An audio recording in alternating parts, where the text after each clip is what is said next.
Баршаңызға сәлем. Бүгін сіздерге қарамайлы дегтярный сабынның пайдасы туралы айтып кететін боламын. Менің каналыма тіркеліп, видеоны соңына дейін көріп, лайк баса кетіңіз. Қайың адам денсаулығына жақсы әсер ететін ерекше өсімдік. Оның бүршіктері мен шырыны ұзақ уақыттан бері дәрілік мақсатта қолданып келді. Әрі одан қағаз бен қарамай алынады.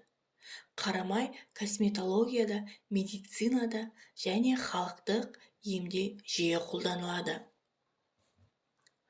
Қарамайлы сабынның пайдасы, яғни халық арасында кең танылған, хош иістендірілген, бояғыш заттар жоқ табиғи өнім болып саналады. Қарамайлы сабын тері мен шашта кездесетін мәселелерді шешуге белсене көмектеседі. Әрі бағасы да қымбат емес.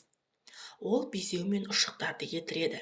Беттерсін қарамайлы сабынмен жуу арқылы тері тесігін нығайтып, ұшықтар мен безеулерден тез арылуға көмектеседі. Тері ауруларымен күреседі. Экзема, дерматит және тері ауруларының өршуін басады. Бұл аурулар терінің тұтастығы мен қан айналымының бұзылуынан көрінеді.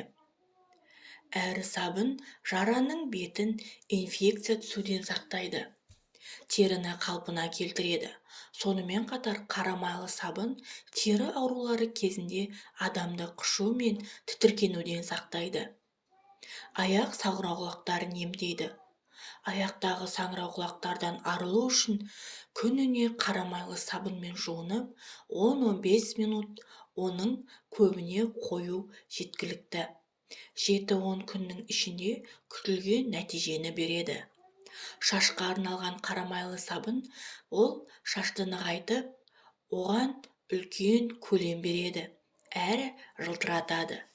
Косметологтар шашты 2 айда 1 рет, аптасына 2 рет қарамайлы сабынмен жуып тұруды кеңес береді. Сосын араға 2-3 ай салып демалдыруға жетсейді. Қарамайлы сабынды қолдануы. Сабынды қолданудың 2 тәсілі бар. Бірінші, сабын теріні тым қатты құрғатады.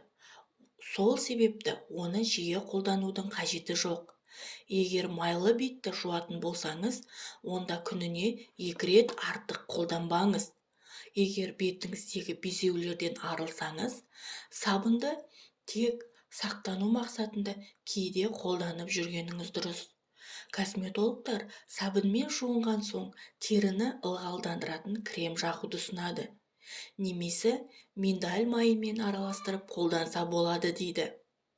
Екінші, қарамайлы сабынның құрамында хош иістендіргіш болғандықтан, ол шаш пен теріге ерекше әсер етеді, және олар қайыңның шырының иісіне тез үйренеді.